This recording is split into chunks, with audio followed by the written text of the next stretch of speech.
Hello, hello, and welcome to the Mantic Podcast. Hello. I'm once again joined by Rob. You need to introduce yourself. I'm Matt. Only because Which people Matt? don't know you never introduce yourself. I mean, that's not why people are here. Let's face it. They're here to see you. I'm sure. Yeah, always. You're the here one for you. constant. Yeah, I'm the centre of this whole engagement, but Yeah. I'm not the thing that keeps it running. Oh, But we're keeping the hype train rolling with Abyssal Dwarfs, aren't we? Abyssal Dwarf. So yeah, I think last week you had Dave on who Yes. talked at great length about the lore. Which was really interesting for me because I know nothing about it. So. Yeah, they are a really interesting bunch, a bit different. And then today we thought we'll have a look because obviously the Vanguard warband is out right now. So we thought we'd have a look at kind of developing the rules and kind of how that kind of came along. Yeah. And then we've got some exciting community questions. I've been preparing my answers all night. You've got a list. Yeah. It's 17 pages long. Yeah. So we'll pick some of the whatever we've got time for. Yeah. After I've rambled about Abyssal Dwarfs. And yeah, maybe some just little mystery teasers. We just don't know. No, who knows what will go on Who there. knows? So I think if you've been following Vanguard, you'll know that we kind of release a warband about every quarter. So we've had last year we had Dwarfs, Goblins, the best, Trident Realm, Undead, and Forces of Nature. So we had actually 5 there, so that's more. But I think generally we kind of want it to settle down to 1 a quarter. And the idea is it gives us a great opportunity to look at kind of how the community's doing, what the meta is as well, and basically mess it up if needs be, or kind of ruffle some feathers. Yeah, ruffle some. That's a good one actually. Or if there is a warband that we think is a little bit behind the curve, we can give a bit of oomph. Give it some love.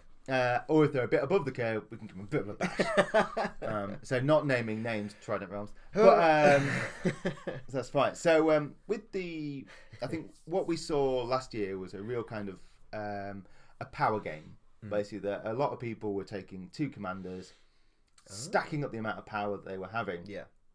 Because power is, pardon the phrase, but so powerful in the game. Because you can use it to activate extra miniatures, you can add extra dice, you can obviously activate all your different abilities. So we were seeing that power was a real kind of a strong game for people. So I think last year when we started talking about the Dwarfs, and as you'll know from Dave's background, they love power. They're very greedy. I understand that they're like stealing it all and gaining more power for themselves. So that's what fits into their background. So they're all about kind of gathering as much kind of power as they want. So we thought, well, that'd be a really cool thing to translate into their kind of warband. We kind of want each warband to play differently. Yeah. And then the other thing they really enjoy doing on their weekends is killing slaves, sacrificing slaves all the time. So they were the kind of 2 points that we kind of looked at and thought, okay, well, let's go from there. So I think we'll start talking about the power. So the power, we didn't want them to generate too much themselves. Okay. Instead, the idea is that they actually can steal the power from the other warbands. Yeah. Or so you've got characters like the Overmaster. So I've got the cards mainly as a reference for me, really. So the Overmaster is like lust for power. Just the guy with the big hand. Yeah, the big. So he's their leader, and what he will do is he will actually, if he's engaged with another model that would normally generate power, he downgrades all their power, and then he starts to get the power back himself. So you kind of want him going after a unit that you know has power. Yeah, so to get him stuck in, I mean, he's the command, so it's one of those risk versus reward things. Is do you want to steam him in to their commander so you can steal more power? Yeah. Or do you kind of want to keep him around the edges, taking out maybe like he's certainly a good like spellcaster hunter. Yeah. For example, kind of going out, or some of the support characters that maybe generate power as well. Yeah.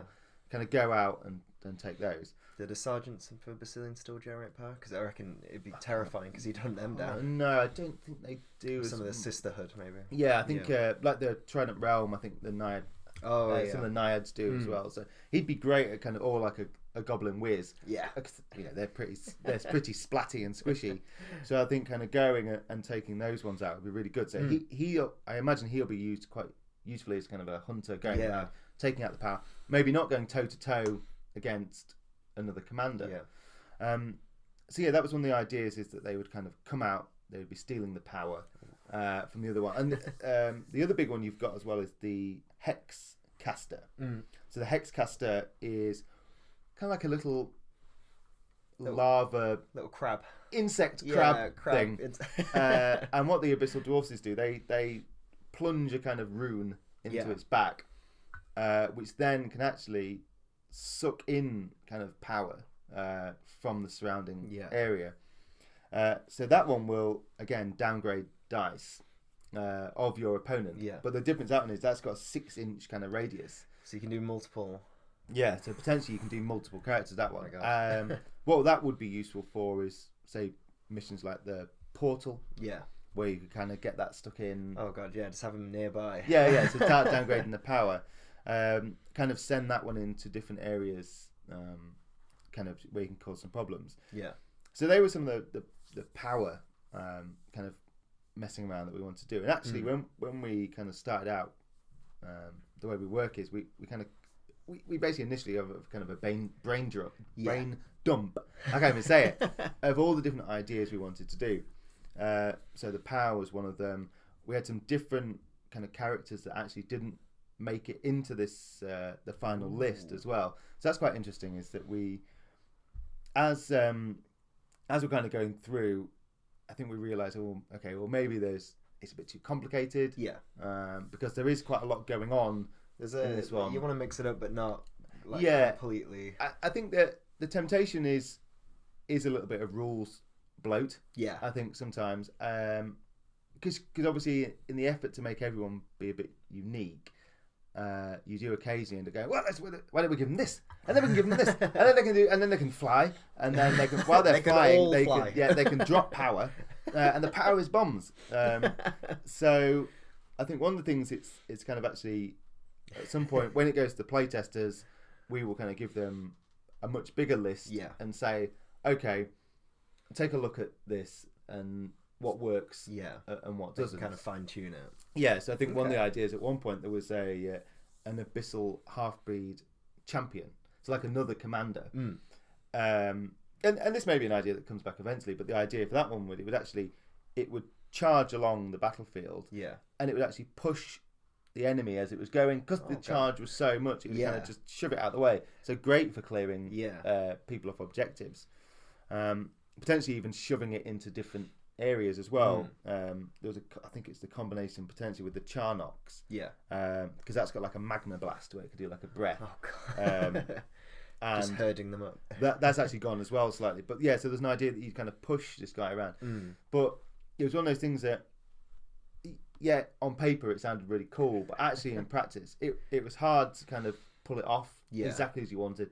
You'd also end up they'd get stuck into different areas and things. So it was one of the ideas that came out. But it's interesting to see that when you're going through all the different kind of processes and things and to decide which one this is actually working pretty cool. And some of them is, I guess also the temptation is to give them a bit, make them too powerful. Because then it was why would you play the other stuff? Because I think that's the temptation with the you've got the new hotness. And you're like, these guys need to they need to be able to do this, they need to be able to do that. Make them broken so everyone will buy them. So we try to honestly, hand on heart, we don't release these ones that are you pinky promise. We don't release them when they're too powerful. So so we'd kind of gone through that initial idea. We settled on this power idea as well, and then the other element obviously was this idea of the slaves that they like to sacrifice. I really liked this because when I was doing the video and I was looking at the rules for them, it was like, ooh. So there was always in the original, so if you've got the rule book, you've got the core list, and in there you've got the slave orc and like the slave driver. So slave orc I think is boosted when the slave driver's near them. So I think we were kind of thinking, wouldn't it be brilliant if they had more slaves? And obviously Ratkin, Ratkin's a big part of the background now for the Abyssal Dwarfs. Those two are really kind of linked in quite closely now. So obviously in Uncharted Empires, you've got the Ratkin list, and then you've got the Ratkin slave list. So they're the ones who are still under the yoke of oppression by the Abyssal Dwarfs. Whereas the free Ratkin have kind of split out on their own. So we thought, okay, well, let's start doing some more slaves. So we introduced, first of all, we had the Ratkin Slave. Thought that'd be a cool model. And then also, definitely not my influence, but we thought, well, why don't we do some Goblin Slaves as well? Because surely if the Abyssal Dwarfs probably capture anyone they can. I imagine the goblins aren't going to put too much of a fight when they're on their own. Yeah, I guess they're probably if they kind of pinch them while they're on the road somewhere. So having a snooze. So we had kind of the slave orcs, we had the Ratkin Slave, and then we had the Goblin Slaves as well. And then we were looking at kind of, okay, well, how can they use these in different ways? And the big thing for certainly the goblins and the Ratkin originally was that, well, they sacrifice them. They have the slave pit, they have the sacrificial towers, which Dave showed me in the rule book, the massive archers and all the fire. That's right. So they're basically just pushing people into fire all day. They could be Ratkin, they could be goblins. So we're like, okay, well, they clearly like sacrificing them. Yeah. And as mentioned, they like power. So we thought, well, wouldn't it be funny if while they're kind of out on their roaming around, yes, they're away from the kind of sacrificial towers, but actually they'll probably still do it. Yeah, they're still going to be slitting throats and killing these ones. So we thought, okay, well, that's a really funny idea, actually, that if they're kind of funny, that's probably not the right tone. That's a really interesting idea. That while they're kind of out and about, these war bands, because obviously these are away from the influence of the Abyss, they're kind of out there, so they might need that little bit of extra boost.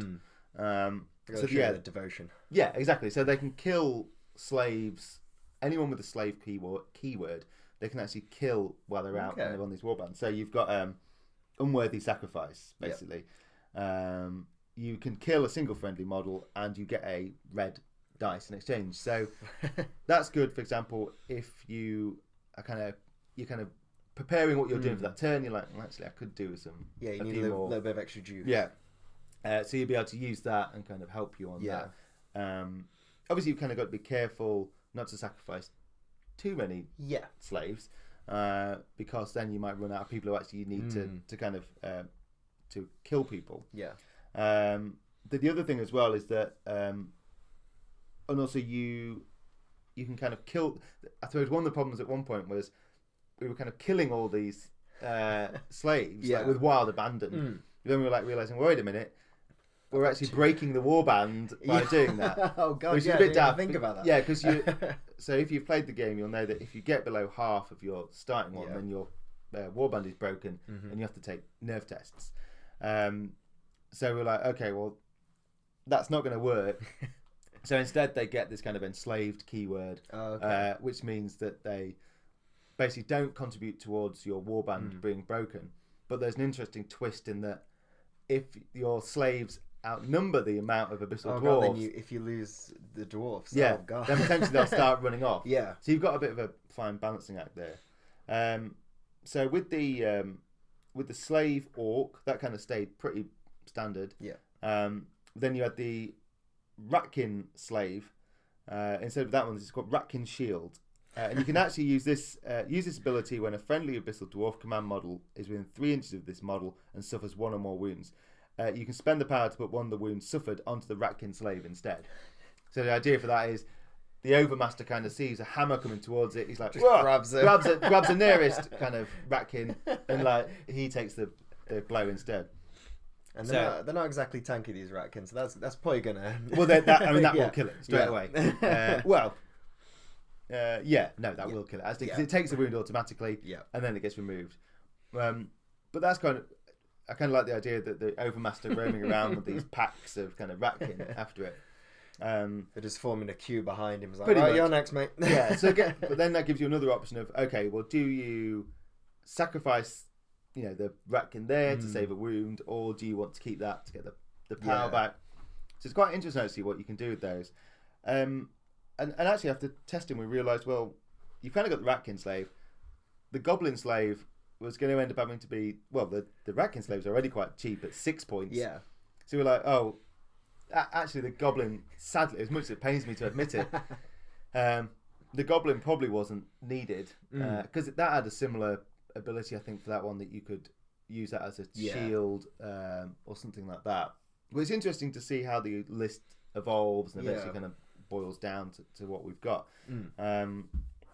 Another interesting one was like the mutated Mastiff. So I don't know if you've seen obviously on the hard plastics now, you get 2 mutated mastiffs.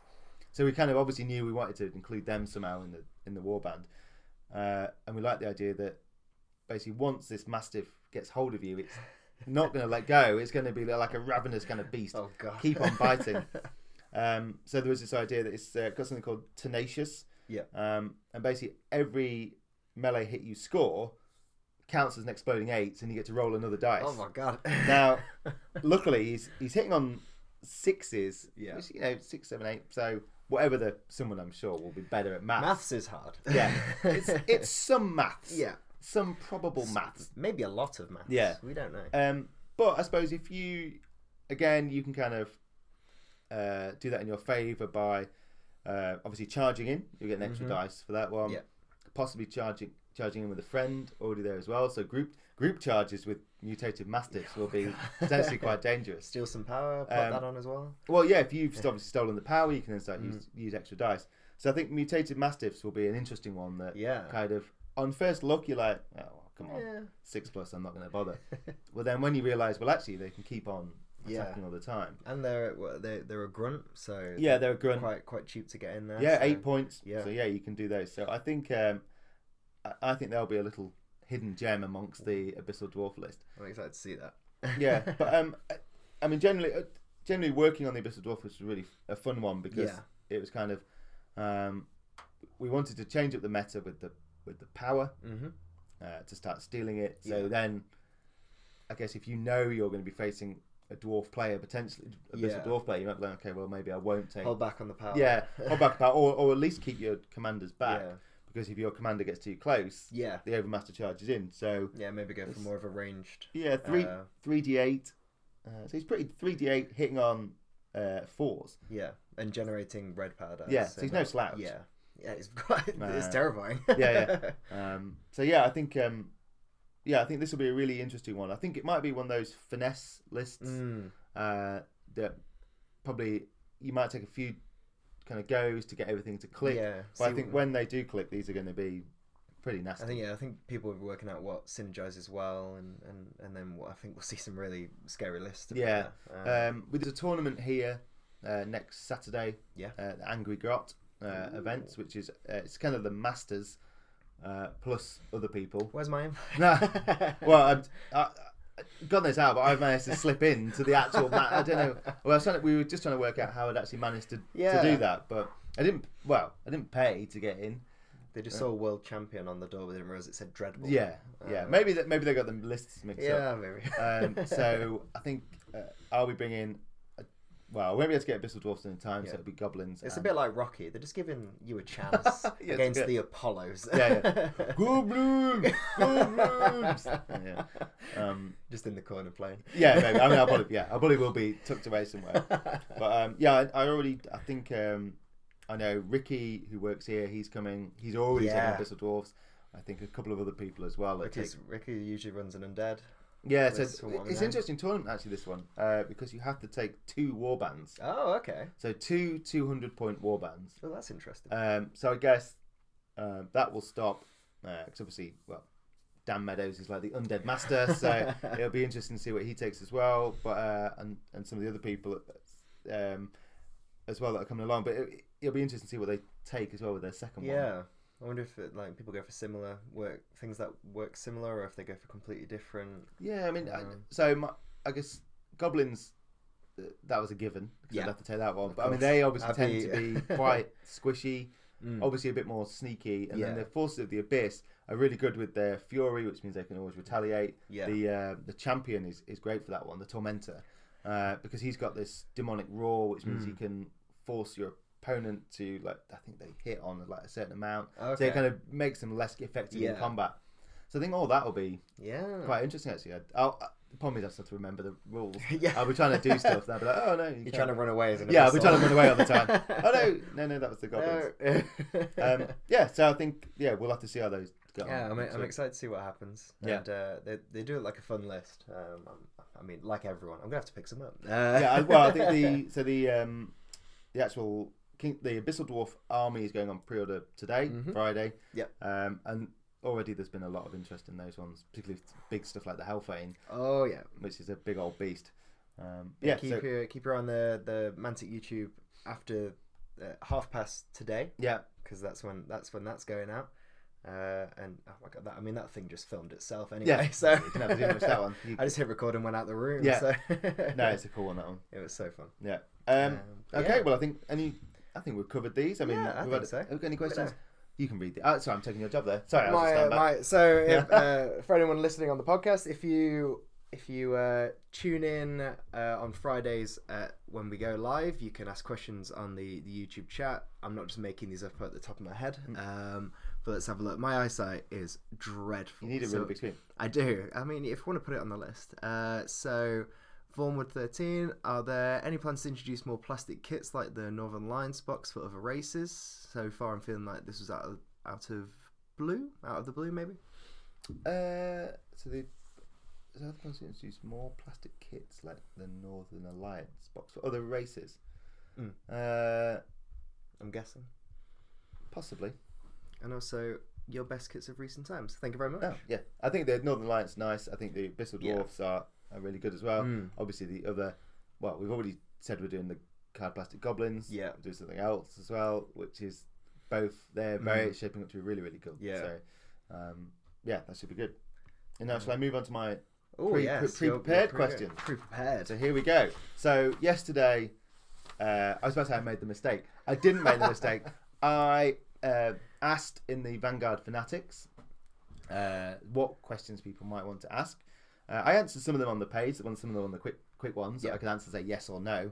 But then a few I've picked out, so we can go into a bit more detail on those. With emojis, I can see. I've kept the emojis in. It makes a difference. I'll read them out. Because it's an angry face. You're like, oh god. Oh yeah, no, they're all happy and winky and party faces. Is that a love heart? Oh, it's a kissy face. Yeah, that's just one I wrote. So we've got Daniel says, it's been less than 2 years, but will Vanguard's second edition switch to a cube map like Dead Zone? No. That's quite an easy one. Yep. I think that was a big decision from the start. We kind of wanted it to be more... Fantasy feels a bit more free-ranging, I guess. Whereas Dead Zone, you've got squads. You can kind of imagine turning around corners, shooting. And taking cover with guns. It's kind of more regimented, I guess, or more structured. Whereas this one, it's kind of... These are small warbands kind of going out, exploring. Yeah. So we felt that didn't really make sense. You want to keep them unique for the people that like that, and for people, I think I mean Dead Zone's got a really good crowd, and they all love that. I'm doing some Asterians at the minute. I've got too many Forge Fathers now. Yeah, I've taken over that shelf in the office. So I think Dead Zone's going to be some good stuff, and I guess we'll be on a future podcast to talk about what's coming out for that. Definitely. And then Daniel continues, will we see more units added to existing factions like Alohi for Basileia? Yeah, we'll definitely see see new units. Alohi, probably not. They are a bit powerful. Super powerful angelic beings. They probably wouldn't get kind of bogged down in the kind of day-to-day warband stuff. They're more like if a Basilean army's or Basilian, the good guys, when they march to war, I think it's more of a case of they like, oh, we really need some help. They pray up to the kind of shining ones, and the kind of Elohai go down. They come down when there's more witnesses. They're like, we kind of look at us. We're going to do some. We're going to smite everyone. They're not going to go down and get some plans. No, well, exactly. There we go. They might fight a giant, I guess, but. So we won't be doing those. And then Daniel's got lots of questions here. Oh. What are the odds we get a Nito faction like Salamander's brother, Empire of Death, or some form of Elvish in 2020? We'll come on to one new faction which is coming out this year. One of those probably will happen. I won't reveal which one of those, but yes. One of those, 1, 2, 3, 4 you suggested should be happening this year. And it's the Empire of Death. Yes, it's the one I made up. There we go. So that's Daniel's questions. Richard Martin asks, we've done that. What feel were you aiming for with the Abyssal Dwarfs? Hopefully we've kind of gone through all those. Yeah, kind of going with their laws, so stealing and... I think it was more that their lust for power drives them to greater feats of madness. Yeah, that was good, actually. We should put remember it on the box. Yeah. Where's my pen? So, Pete Jones again asked anything else you could tell us what's in the pipeline warbands wise, or will be kind of alluded to one. Yeah. And then I guess actually because Matt G says, when will poor old ogres get inspiring? Well, ogres, I am pleased to announce, are currently in development. We kind of announced over Christmas that we would be doing ogres in June. Yeah. But they're busy now in testing, and they're also in sculpting. And I can reveal exclusively. Yeah, for the keen eyes that have been watching it on the YouTube. So you've got to tune in for the YouTube, because then you can get more of this. So here we go. So let's have a look. So if you are watching, this is the Boomer Sergeant. So Boomer Sergeant is one of the models one of the units that was introduced in Kings of War 3rd edition, and we obviously really kind of wanted to bring that. Well, why wouldn't we want to bring that into Vanguard as well? It's a double gigantic pistol. Yeah. One of them's mid-reloading, shells flying through the air. I'm trying to help out the podcast folk, but I mean, you've just got to watch it because this is ridiculous. Yeah. Will this be in the show notes or whatever? That's what people say on these other podcasts. I'm sure it'll make its way to Facebook. We'll do. I think we'll probably put it on next week. If we're feeling nice. Yeah, but so the ogres, I think we've listened to frustrated ogres players, let's say, about the lack of inspiring and kind of some of the things that are holding them back. I think one of the big problems is they're too big, I guess, but it kind of makes it harder for them to get around objectives. So we've been looking at ways for that. Can they, for example, shout and scare people off the objective, or will it count that maybe when they're on an objective they count as like 2 points? So I think we've really kind of, without them all just being large. Well, I think we've kind of gone back to the drawing board to some extent, and that's the beauty of having you obviously got the starter rules in the kind of rule book, and then we can kind of, when we delve back into these ones, we go, okay, well, what's not working, what is working, and really kind of play to their strength. Yeah, we kind of just don't want to like pump them out and not give them the love they need. Yeah, I think there's a lot of time, and the ogres. Obviously, when did we start? The Abyssal Dwarfs, we started really thinking about spring kind of time last year. And then the ogres have been kind of bubbling away in the background for since before, doing all well the good before combat. Christmas. Yeah. So they'll be out in June. Okay. And obviously these characters will be available for Vanguard. And I'm not going to show you them all. I'm not going to reveal them all. That was one. That was very one. exclusive. Whew. Boom! Is that your first exclusive on the podcast? That is the first exclusive. Yeah, there you go. Nice. So yeah, we've got that, and I think we have said that Siegebreakers will be coming out for Kings of War. Yeah, which we'll be showing soon. Phil Rawson says, "Is there another rebalancing happening anytime soon? I reckon the Trident Realm need bringing back from the scrap heap." Well, Trident Realm were one of those ones that were well above the curve. Yeah. Possibly, I guess we'll have to have a look. They may have got hit with the nerf bat. Possibly a bit too hard, but I think we're always looking the kind of the rules committee and Mantic kind of get together over Skype or whatever, probably once, twice a month, depending on what's going on. I think we're working on the errata at the minute, or an FAQ as well, alongside working on things like the ogres. So we aim to rebalance, particularly before ahead of big tournaments. So I guess.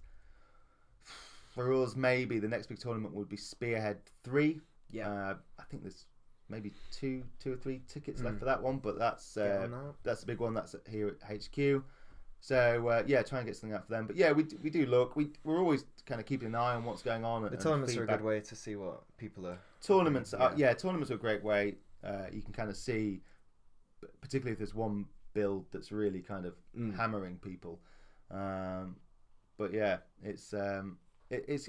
We're always kind of looking. So I think it'll be probably a few months, maybe around the kind of time of June, maybe the ogre's coming out. Okay. So but it gets chatted about, which is constantly. Yeah, it's always we don't just kind of go, hey, everything's great. Yeah, let's just leave it. We'll schedule a yearly meeting. We'll do something. But And then, have we got any questions? Do you want me to read it with your eyes? No, I'm all good. So, Sean Kiddy, will the Night Stalkers get any mounts, and what would those horrible beasts look like?